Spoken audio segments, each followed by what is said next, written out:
Call this meeting to order. Is that a little quicker than you thought?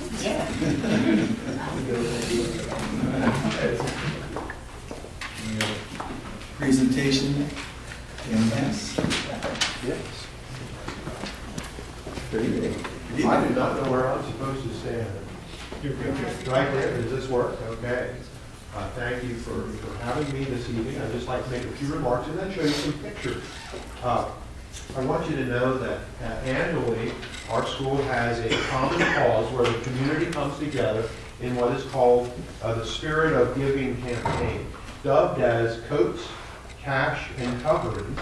This annual effort joins small businessmen, teachers, administration, and most importantly, students, two of whom have joined me here this evening, in a common cause which truly is a broad base of support. And it reminds me, as a musician, I'm always thinking about music and lyrics. It reminds me of some words from our alma mater, that the school is a school that we all hold dear.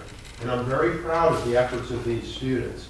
I can only think of 2 or 3 examples, in my biased opinion, in our school's 60-year history that are a better snapshot of the community coming together for a common cause. And I'd like to just show you that in a few minutes this evening. The Volunteer Club is a subset of the History Club, part of the Social Studies Department. We have a succinctly stated goal, and that goal is to make the Christmas season a little bit brighter for homeless clients both locally and globally. In a broader sense, though, these 23 students have discovered that Northern Lebanon is a place which teaches us well life's lessons, not to falter, not to fear. And as the kids reach out of their comfort zones to solicit contributions, to prepare and serve food, to collect coats and blankets for the needy, and to strike up conversations with these homeless clients, or just to smile and listen to them, the kids shown here are really gaining real-world awareness of the social in the department that I love so much, social studies. These kids shown here, their eyes are open to needs and how they can be part of a solution to those needs. And they saw how generous this community can be when contributing to the vision. I'm so proud of the kids shown here on the streets of 46th Street in central Manhattan, 2 blocks away from Times Square on Tuesday, December the 15th. And I would just like to add that in general, the clubs and extracurricular programs at our school afford memorable experiences for our students. Memories that might outlast their recollections of trigonometric functions or gerunds or participles, or even the historic list of reformers that I give them of people who started the soup kitchen movement over 100 years ago. These memories will last a lifetime for them. Groups like the Volunteer Club have forged new friendships with each other. Working together, they were so clearly proud of Northern Lebanon, and they held high the Viking banner. Initiatives like the Spirit of Giving campaign, with its broad base of support from the entire community, inspire our kids to give allegiance to the colors blue and gold and look forward to the future, unafraid, steadfast, and bold. One of the kids is Emily McCracken, and I'd like if she would come front and just share some thoughts. But first, Emily, just come on front a while. Here are some pictures, just a little snapshot of what we did. this is the very real need that the kids might not see in Jonestown. Although I will add with great pride that we donated 400 pounds of food to the jail-wide pantry, which is something that may or may not be in the press release, which is in front of you. But as we saw the needs of these clients, we were asked by the soup kitchen leaders not to judge the individuals, but to love them and to give them help, because every soup kitchen we go to has a restorative approach. They don't want this to be the last stop for their people. They give them training and resume building and job skills so that they learn how to fish and to overcome that regretted mistake that they may have made. That's what's so beautiful. So here we were at the St. Luke's Soup Kitchen on 46th between 7th and 8th Avenue. They advertised for their clients out on their marquee that we were coming. We spent the first few hours getting some blankets folded together, and there's the culmination of dozens of homes in this community. Maybe a coat that one of you donated is hanging on one of those racks. And within 2 hours of us bringing it, it was being worn by a client. It is just so beautiful to see. Here are two hats being worn on the left by two of the teachers at our high school who spend the whole year knitting them.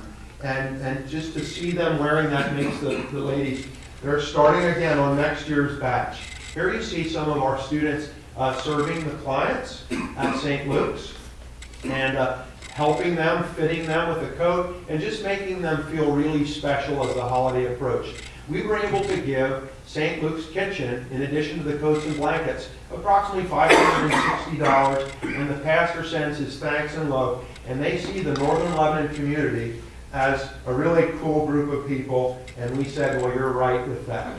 Now, down on 28th Street, in mid to lower Manhattan, between 8th and 9th Avenue, is the largest soup kitchen in New York City. It's fully apostles. They feed 1,000 to 1,100 every weekday, and they were glad to receive Hershey's generous donations of candy bars, plus razors and other toiletries that the students collected. And then we slung the hash for them. I want you to know that there's the church. That's the Episcopal Church, and for an hour and a half to 2 hours before the meal even begins, some people line up just waiting for that one bright spot in their day. And there you see a closer image of that. The kids who served at that facility were encouraged to pose for a little picture that the church keeps at their archives.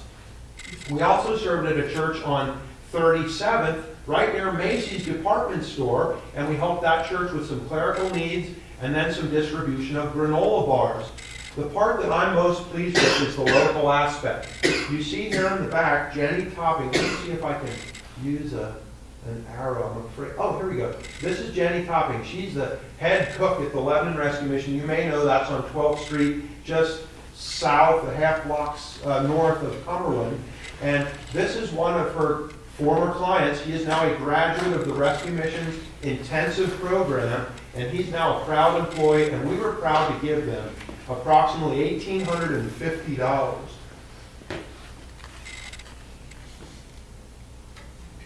And Emily, why don't you talk a little bit? If I just lay my finger You lay that wherever you want to lay it. Emily is a freshman. Yes, okay, I'm Emily Kraken. I'm a freshman at the high school, and being a freshman, this was my first year that I was allowed to attend the trip, and I liked it very much so. We left for our trip on December 15th of 2015, and we met at the school at 5:30 in the morning to load all of our coats, about 300, somewhere around there. And we actually left probably closer to 6. The trip was long, but thanks to the many teachers who went with us, they supplied some movies for our bus, because it was a tour bus, and had a nice video player, and that helped pass the time very much. I mean, a couple of us left, but who can blame us? I was stationed with Mrs. Harder and Mrs. Raymond, two of the teachers that went with us for our group, and we were stationed at St. Luke's Church. There we had many jobs that were included, but we're not limited to sorting coats, serving food, and all the blankets. We folded those. Together with many members, the saying came true: many hands make light work. Once everything was done and the tables were set, we took a small walk through New York City that Mr. Hess guided us, because he said we were 2 blocks from Times Square. So we went and visited, and when we came back, it was time for lunch. We all suited up, the members who helped serve, we wore hairnets and gloves and aprons. And there were about 4 of us that stayed back and didn't help serve, but we helped sort coats and blankets and helped everyone find what they needed. And as we were serving and all the crowd came in, we had many, many people, and we started to get overwhelmed at one point. But thanks to Mr. Hess bringing in the rest of the groups who had finished, they came in and they helped us. We sang some Christmas carols. It was a great time. Harner and Raymond helped down below serving food with that line that you see there in the center picture, or the one to the left. My area was almost as full as the food line at all times. There were just so many people, and it was overwhelming. But I'm proud to say, with all the people that we served, about 150, we still had a lot of coats left over that they're going to use for other times when they're needed for other people. Okay, Mr. Hess and Mr. Mr. Wiener, who was very kind to help us with volunteering, and Mr. Schul took another group of kids with them to do some other work, and they were folding pamphlets that you saw at the Metro, and they were handing out granola bars to other people and kind of mini advertising. The last group to cover is Mr. Hess's. Now, Mr. Hess wasn't actually set to a group. He traveled from group to group to make sure everything was going smoothly. She did very well. Now, that group may have been the hardest I feel to work at, but it's not my place to say. Everybody did a very good job. But they made pasta for close to 1,000 people, which is not an easy task by any means. So we all finished, and we went to eat dinner at a nice pizza place, which was great, and that concluded our day. I enjoyed being a part of this trip for 2 reasons. Because one, it felt great to see everybody out on the streets that we helped. You saw that they were using their coats and blankets, and they were keeping warm, and they were fed, and it was wonderful. And another part is because it broadened my horizons. Without this trip, I may have never gone to New York City or seen actually how much people needed help. And it truly showed me that the sky's the limit for whatever I want to do. And Kim also has a reflection to share.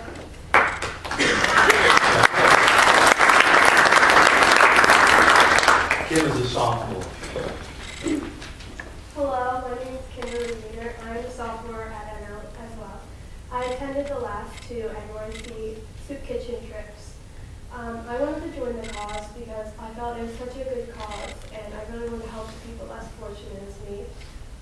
I attended many mission trips and volunteered my time in clubs in middle school and high school before. And it's really one of the experiences of feeding the homeless in New York. I got to feed the homeless at the London Rescue Mission last year. We made pasta, and it was very fun. We actually got to eat it afterwards, and that was a very good experience as well. And I think it was very shocking to go to these soup kitchens and see how many people there are who just don't have food and don't have blankets and coats, and just how cold it was, and seeing the lines of people. Just when we came from the missionary church later, and there was just a huge line of people outside, and it was very eye-opening to see how many people needed coats and blankets. And last year I helped feed spaghetti to the homeless in the one church, and I got to hand out pamphlets, and folded pamphlets.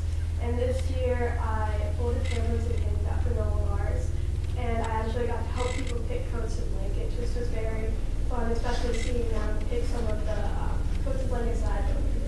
That was very fun and rewarding to see just that they picked things that I gathered in my time.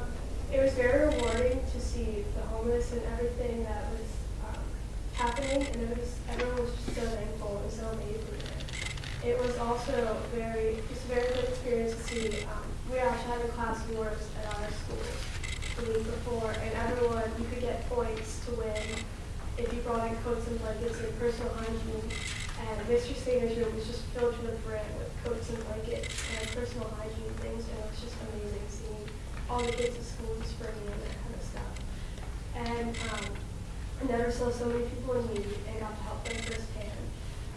This was a very valuable experience since I will soon be faced hunger and alone.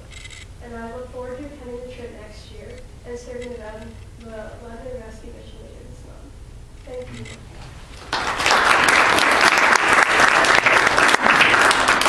On January 31st, we will be preparing, serving, and cleaning up a meal at the Lebanon Rescue Mission, so the kids are looking forward to that too. Just some neat things that you might want to know, some ancillary information. The kids have to maintain a B average, and they needed to write an essay why they want to go. I know you guys read a lot of school board members, but if you ever really want to be inspired, these will be kept, and I would be honored to let you read a couple of these. 75% of our money stay local to the Lebanon Rescue Mission. 25% goes global. We believe in that kind of proportion. Just the committee of faculty that helped me decided that's a good priority. I want you to know as well that we told the kids every penny goes to the cause. I didn't budget in for a tip for the bus driver, so we passed a hat. They produced $80 in tip on the way home. And also I said, supper is on your own. Give me $5 to $8 each, and we collected that for a pizza supper afterwards. This was out of the kids' own money. We got to this pizzeria, okay, located right near where the ball just fell, and the waiter at the end said, I said, here's the amount, what's the bill? He said, oh, your bill is paid. I said, what are you talking about? He said, the St. Luke's Church covered your bill, they want to thank you. And on the way home, I'm going to try not to cry here, okay? On the way home, the kids said, we want that money, keep it, Mr. Hess. It's seed money for next year. So we already have $200 towards next year, and so I'm really proud of that. Now, I would like you, before we leave, to ask any questions that you may have of me or Emily or Kim. If you don't have any, that's okay, too. Does it say how many coats you collected in blankets? Is that in here? I think it might be in there. I have those numbers. The number 350 comes to mind for coats. And the blankets were about half that many. Is that in the 12 dozen blankets. Yeah, okay. Wow. It's really hard to have the exact number in mind, but we do have the ability to get that. Anyway. Well, this was our 8th year, and we're hoping that you will make it our 9th year this coming December. So, and it's growing each year in focus and in being able to give what is exactly needed. A few years ago, we learned that if the community just gives whatever, a lot of women's fashionable clothing that had gone out of vogue was given, and the church finally said nicely, we don't need women's spring clothing. Could you just narrow it to coats and blankets? So we're learning as we go to give them what they need without giving too much. Yeah, great question. I hope that answers your question. Any other questions? I know for myself, I'm very proud of what you guys do. And the faculty for supporting you in this cause. I was there when you started some of the first ones, and you're right, these kids will never forget that experience. Yeah. So I'm proud of what you do, and I'm so glad you came and shared that with us. Great. Well, thank you for giving us a chance to share that. I appreciate that, Paul. Yeah, I'd also like to chime in on Bonnie's that what you've shown us here is both, I think, education at its finest, because not only does it, they write the essays, so they're doing some English stuff, but it really goes to forming characters that, a character of a child or a young adult that really nurtures that whole need to focus them on the good in the society. So great job. Absolutely. Great. Great job. Thank you, Glenn. Thanks to all of you for your time. And I was really proud of the girls, how they did. Well, they did awesome. I'm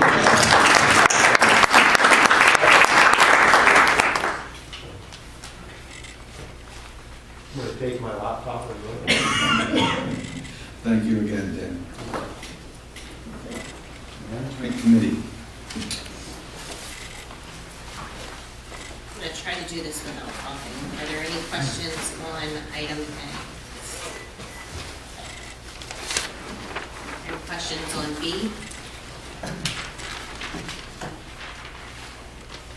Any questions on C?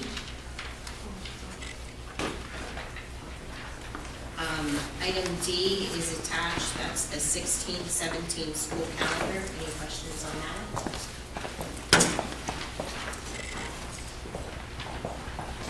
work crew, summer work crew, that's encouraging, right? Think about summer. Item E, any questions? Any questions on item F? You have the attachment with the changes. And we got some good news today.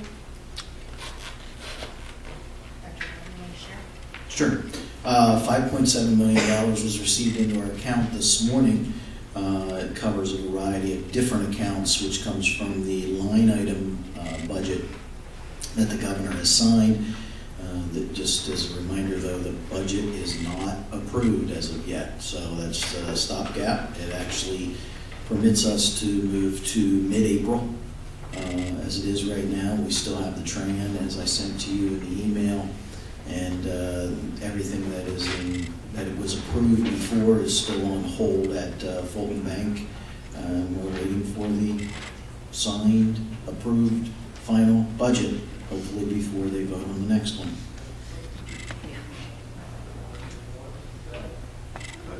Can I ask a quick question? Don, I think I mentioned something earlier today. That 5.7, is that half of what they were expecting to give us, or?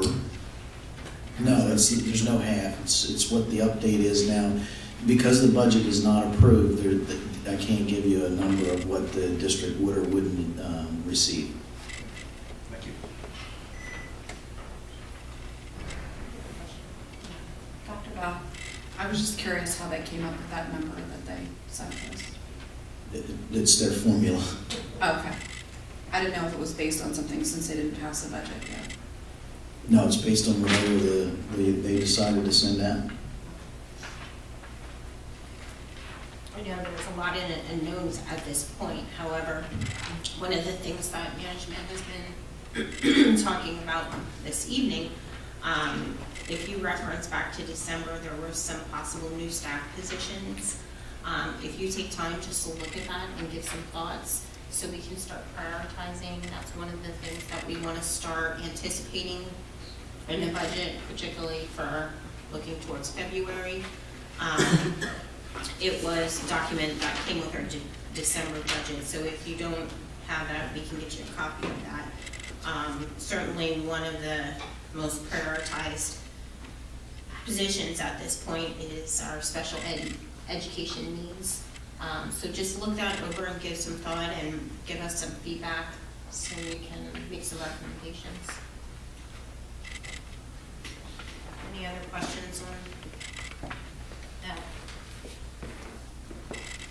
Okay, if not, any questions on G? And I know this is something that's going to be reviewed next week by the solicitor, but Beth has a pretty good understanding, and me understand it a little more.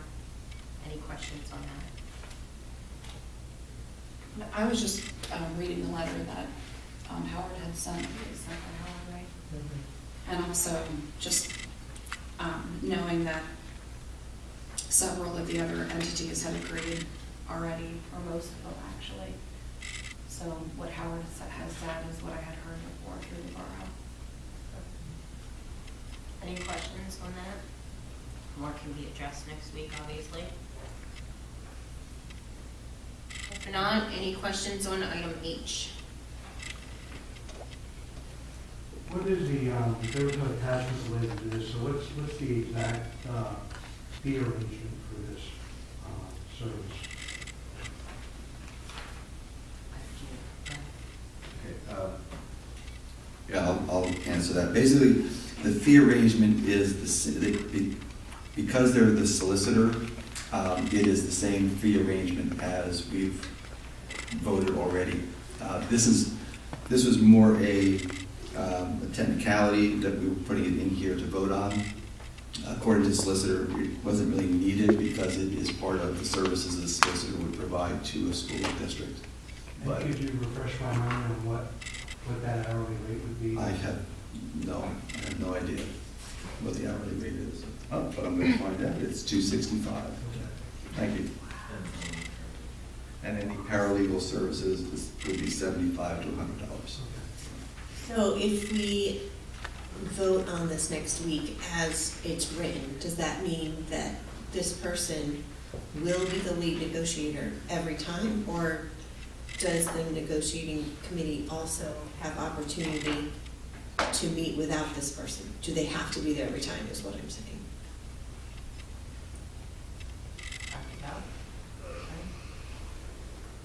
I don't know, that would probably be best for the negotiation committee to discuss. And I guess one of the things we'd have to look at is, from what you're saying, by the way, for those who do not know, directors, Heckman, England, and Murray will be our negotiating committee. And from what I'm gathering, you would like some leeway or some discretion as to when and if you put it as the lead negotiator, as Right. opposed to in more of a consulting. Right. Well, just so that we have, I don't want it to be like, this person has to be there every time, and that's pretty expensive, $265 an hour. So if, you know, if it's something that we feel like we need, you know, and, or we need to, refer to him, or, you know, ask him to come in for certain meetings or whatever, I think that's really good. But I'm just not sure if this wording ties us to him having to be there every single time we meet. So I guess that's my question. After being on, I would almost, maybe Dave, you could help. After being on negotiations for about 3 years, I would almost, if you're going to have them, I would want them Every single time? I'm afraid, just because there's so many times when you meet, there's different issues come up throughout the process. To keep them informed properly, I think it'd be hard to do. My personal opinion, I don't know. Is that something that you could do, like you could meet and then inform him? So that he's not sitting there the whole time and racking up bills for our districts? I don't know. I mean, it's no different than Howard coming here and listening to a great presentation from our students. He doesn't need to give us any legal advice on how great our students and our teachers are. So you don't think it's necessarily? No, I'm agreeing with Steve.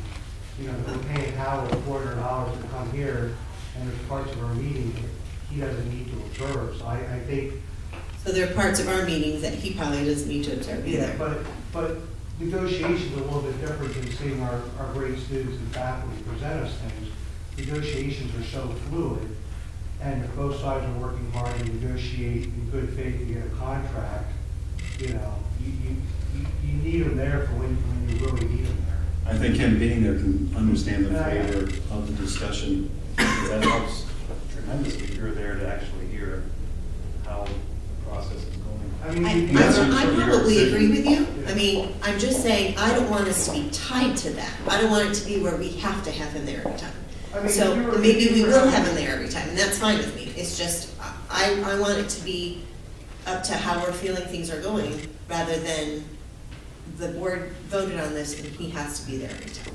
I mean, the format is that the state sends their state mediator, mediator, whatever his official title is. The NOEA has their chief negotiation. Right. There, so, you know, there's a lot of heavy power, you know, people that do that for a living, where, you know, I'll speak for ourselves, none of us, you know, negotiate for a living. Right. And so, I'm not saying we don't need it. I think at times we were hurt by not having somebody there understanding the issues, understanding what other school districts were getting, and we were easily confused by a lot of data that we had to sort through what was right and what was incorrect. And so I think the chief negotiator, who has a lot of professional experience, but, you know, if you feel things are going really bad, you need, you know, an ice cream social with the other side. You don't need to come to that, but if you're rolling up your sleeves and negotiating and trying to get a deal done. So you're saying this, Money well spent. this wording is saying that he needs to be there every time. Is I that? don't see anything in here that would say that he Okay. has to be there. Okay. Okay, It that, doesn't need to be there. I mean, I don't think it's in the middle. It's just that you're hiring with the chief negotiator, and your committee needs to decide when he needs to. you know. I was just wondering if maybe we could change that lead negotiator, change the terminology. You still would want him to lead, I think you would want him lead negotiator. I think you're gonna want him, that's why we're hiring. Him for, he's got the experience and he knows what he's doing. Well, I understand that, Steve, but in the past, you didn't utilize a solicitor that. Unfortunately, we didn't, I wish we would have. And that's why we are highly in favor of doing this, because we realize the importance of having somebody at the table that knows how to negotiate. Because I don't, I don't. And so, Was there a reason that in the past that you didn't ask?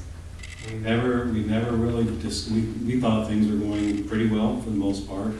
And we felt we were making progress, but there came a, towards the end, I guess we felt we should have done that. We made a mistake by not asking for it earlier. Pretty well in 3 years. Yeah, I mean, I have a very sarcastic sense of humor, so I always like to say we were 2 large pepperoni pizzas away from a contract several times. And something happened that one side or the other had something change and we never got a deal struck. So if we would have had that professional person there, I think maybe we could have got it done sooner, but, you know, we can't turn back the clock and, you know. Is there a way for us to leave it on the table that we could utilize it, but maybe not necessarily start out that way? I mean, I have not been in a position that you're in, so I respect the experience that you are both bringing. I think I would flip that, Stacy. I would definitely start out with the chief negotiator, and then if you feel that you guys are experts at this and don't need a professional legal advice, then, and you can do it on your own, then I think it's easier to go the other way. I think it's a slippery slope once you start down. And we've been going for 3 years, and it's. I would definitely start with him. And if you say, "Oh, this is easy," Steve and Dave just got this wrong. We got this covered, then I'll have him coming next time. But just to clarify, there is some flexibility that we wouldn't have to utilize him for everything. I think. And I'm looking at you, Dave, but I realize you're Yeah, not I the think group. Dr. Bell said it best. It's up to the negotiation team. Okay. But, you know, if you ask for our advice, and I think Steve and I said it clearly that we definitely would start out using him, and if you feel that you don't need him or want him along the way, then. I'm just thinking if the solicitor, our current solicitor said, we don't need line H on here, then maybe we don't need line H on here. Like if he's saying, we don't have to have this, it's just kind of like we're doing this at the meeting, maybe we don't even need to have that here or vote on it. I don't know. I guess what I'm hearing from both sides, sitting here, and I will not obviously be part of the negotiating committee and or feedback. And now that I've named you, I'll be on the outside, just waiting to hear your results, which will be positive, I'm sure. But what I'm hearing from at least the committee members is that, and I would strongly recommend to use the services of the solicitor to review, to make sure that the T's are crossed, that what you perceive as what you're negotiating is what you're negotiating, and it's nothing to do with good faith. It's just, a contract is a contract, and you could inadvertently put one word in and it means something totally different. And to have someone who does this all the time, I think would be a huge benefit. Whether you want that person to be the one that only negotiates, if we make him the lead negotiator, from what I understand, he would then be the only one that would actually interact with the. No, that's not the case. So Dan technically was our chief negotiator because we didn't have a professional. So then They're all there at the table with him. They're all sitting with him. My thing is of having them there is because they'll bring something to the table, and you need to be then they excuse themselves, and we need to discuss it. That's where that person that knows what they're doing can really wrap things up quicker than what we did.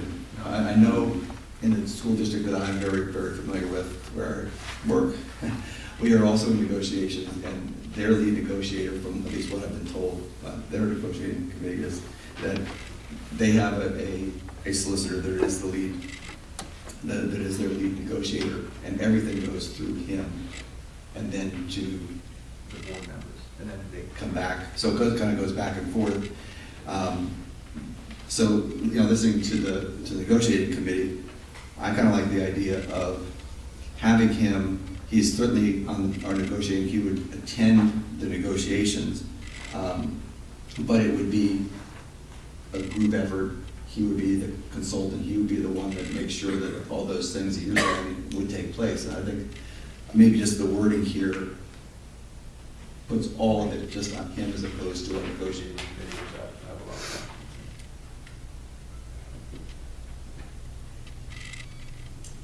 We don't have to vote on this. Who said we put it on the agenda? I think we've decided to put it on just. But like that Just said, to we kind of- don't have to have it on. Why get hung up on this minutes of this? Let's just Right. take it off it and take it off. I personally, Yeah. since they said that. Right.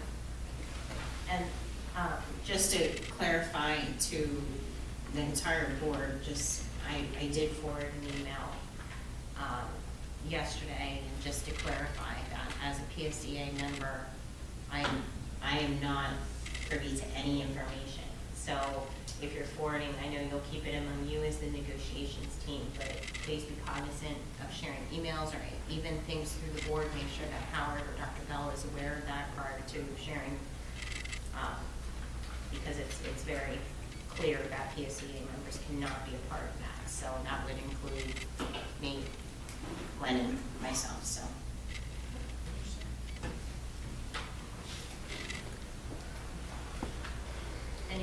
Anything else for management?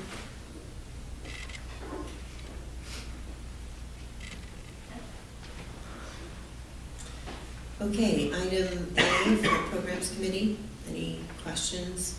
I've looked over it and it looks good. And item B.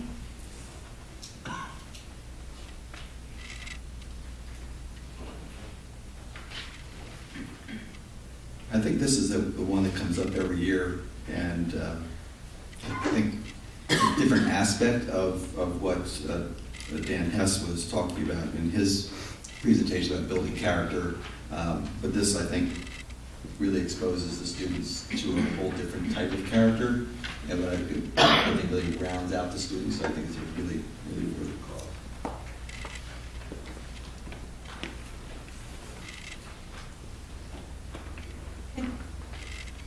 That's it. Properties and Service, Director Bixler. Any questions on item A?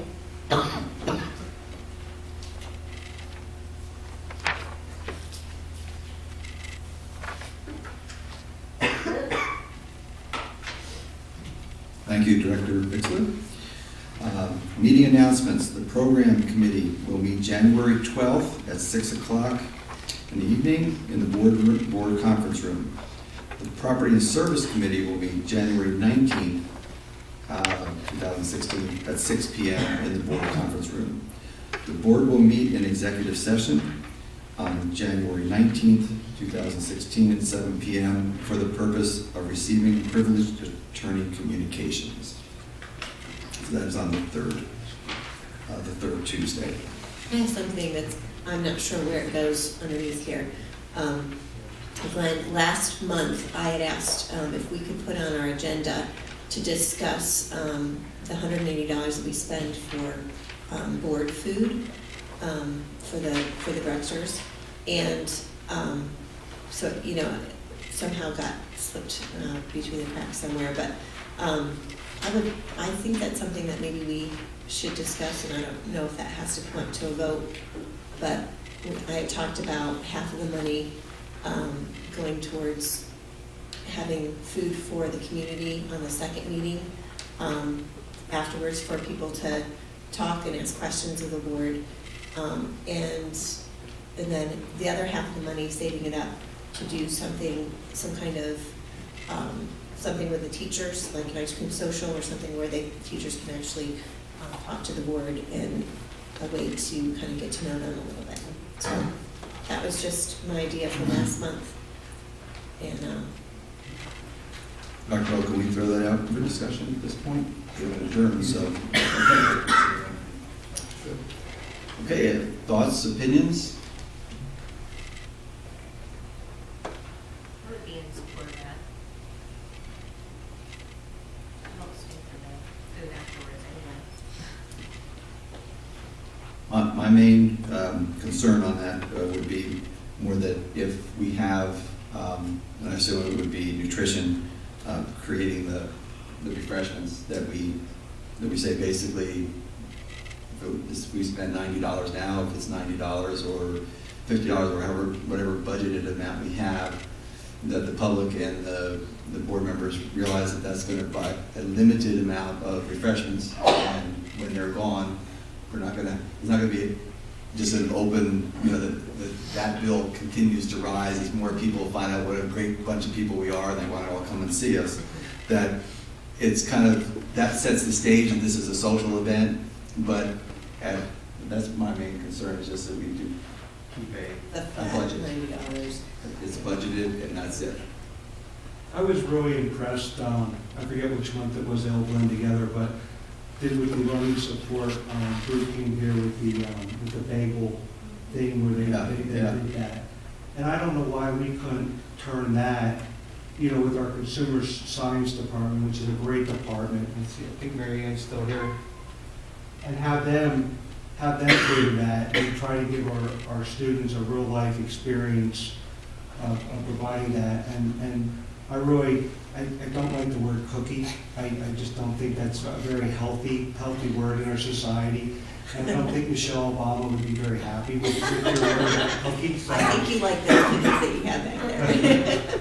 So I think our consumer It doesn't science, matter what it is. I'm just busting on it, but I think our consumer science department could lead us, and our community can educate us into what healthy snacks are and really promote fitness along with that. So I think there's many levels that we could have a win-win here. Dr. Bell, is there any ramifications as far as, we had contracted through nutrition, we have to continue? No. Or is this just a No, service you they can, provide to us? you can ask if you want family and consumer science. And there'll be no legal stuff? Not with, We're not bound to use? not with Nutrition Inc., no. Great. I guess I'm going to voice my opinion. I think there are times when we have executive sessions, or some of us come right from work, where that's been kind of nice to have that afterwards. And so, ice cream social with teachers, in all due respect, I'm not sure if the teachers want to come and have an ice cream social with the board. If they want to speak to the board, they know how to contact us throughout the year. And so I'm not sure how many teachers you're going to have come and sit down and want to have ice cream with us. And so, I mean, it may feel good, but I'm not sure if we're going to get the results we want to get. I think that was actually a recommendation from a teacher one night here. Am I right? That's great. If they want to come, you guys want to put it on, who's going to serve? I Who's did gonna not do the come up work? with that idea, actually. Well, So it I'm was, just- it was from somebody, a teacher. And it can be something. And it can be something that we try, and if it's not popular.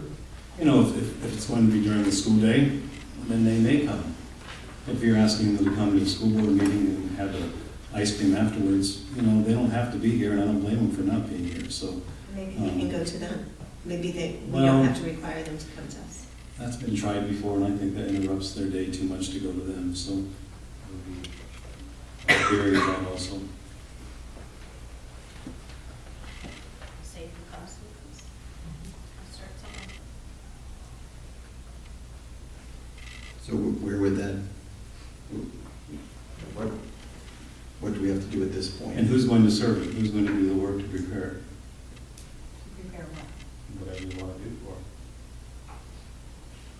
I'll scoop the ice cream. Sure.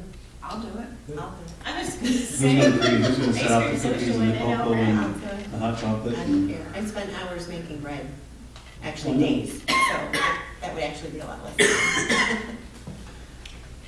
I think the social part of that would probably, I know we have a breakfast of a Pine Grove, the first, first in-service, and it's served by all the administrators to the teacher that we're coming back. And it's kind of a nice thing to have them surveyed and stuff like that, but. I would be very much in support of that if we did something at the beginning of the school year, which I think is something a little bit done now, but correct? Is there something that is done? I'd be very in favor of if that's something we wanted to do it at that time, but. All I'm saying At the end of the year, we that had is some that, things too, but I'm not sure if that will continue. all I'm really saying is that as an ice cream social, instead of us just kind of standing waiting for, that if we would be the ones kind of serving, it will kind of, I think, create a different atmosphere. They know our numbers, they can call us anytime they want to talk to us, and nothing against any teachers, I'm happy to talk to any of them, but I think, do it, hey, it's your decision, but. Not sure what it's I think this is a neat way for the staff to be able to get to know the school board a little bit. I know at Hershey we do something, it's not the school board as much as it is the administration. At the end of the year has a kind of like an ice cream social, and it's just kind of a nice time that the admin gets to eyeball the teachers. And actually in the beginning of the year at one of our first in-services, the school board serves breakfast to all the teachers at in-service. And it's just kind of neat because a lot of times school board members, are asked to vote on people. Coaches get voted on yearly limited service contracts, and sometimes as coaches we scratch our heads when we see there's a 7-2 vote to retain our position, and the two people that vote to fire us have never even met us in their life. So this would be a way that, I get to eyeball this bugger that's going to vote on me eventually, and at least get to know them and talk. So when I do cast a vote for you, either in your favor or against it, I've at least met you before, and I have a little bit of a understanding of who you are. So I think this would be a neat thing to do. I'm not sure if we're talking about doing this at the end of school. No, that'd be a key for me as far as breakfast idea. That'd be great. I have no problem with that. But I'm just thinking ice cream social in the middle of the day someday. I just don't know. Yeah, well, that's my question. Would this be right after school, like from whenever we get out, 2:30 to 3 o'clock, or is this an evening thing? If it could be right after school, I don't think teachers would have any problem shooting down. It's almost like we actually do it at our last faculty meeting, so everyone's there already. But I don't know if it could be done at the end of school. I'm sure we'd have a very high attendance rate if the teachers didn't have to come back at night. They just knew they could stop down, say hi to board members, talk to each other, and get a scoop of ice cream before they head out for the summer. But I think I like both ideas. I like the idea of at the end of the school day, ice cream or breakfast, serving breakfast. It doesn't matter to me. I don't have like a set idea in my mind. It was a suggestion, and I thought it was a good suggestion. And so, I think a way of using that money, the $180 a month that we spend for us, to give to help our relationship with our teachers and also the community. So that's the purpose. And this wouldn't necessarily be a committee, this wouldn't fall under a committee, but maybe among us we can decide who wants to. I'd be willing to be a part of planning and prepping, and I'm sure we can reach out to the community, get people to help. So do we need to have a vote on this next week? Not in my opinion. Somebody just needs to set it up and you all need to agree on it.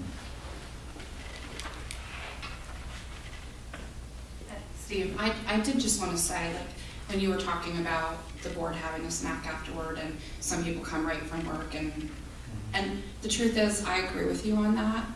If you're here in a meeting for 3 or 4 hours, I go home and after the borough and being in meetings forever, and it is nice to have a snack, and we're certainly not racking up the money here or anything. So I don't think there's a problem with the school district providing a snack like you had said. But I just think that what Rachel's suggesting is a better use of the money because it's engaging the teachers and engaging, like, the people sitting in the audience who are sitting on those terribly hard chairs, and wow, I'm glad you're in this one. But, so I just want to say I do understand what you're saying, but I also like Rachel's idea. And if we're gonna be here late, like an executive session, we think it's gonna be 11 o'clock, I'm cool with ordering from Gubba's, or, I guess Gubba's is far away. What's in Lickdale? I'm still thinking we're on the other side. So, I'm cool with, if I would be here till 11 o'clock, I'd be willing to spend money to do that, so.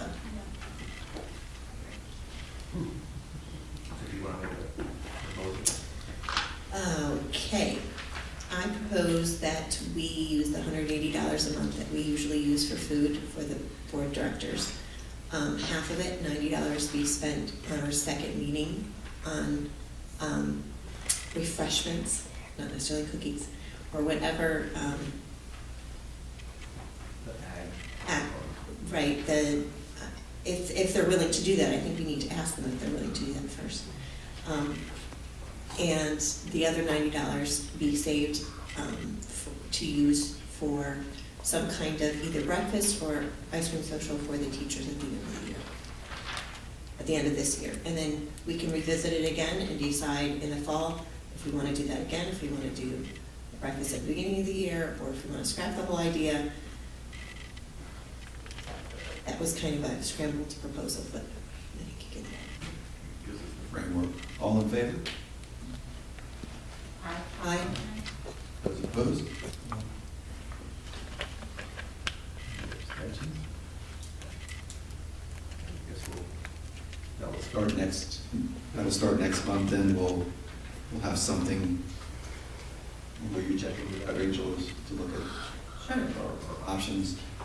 So that after the board meeting, not the, so it'll be the next board meeting we'll have that. Well, I think probably at least February for, Right. So maybe next week we just maintain.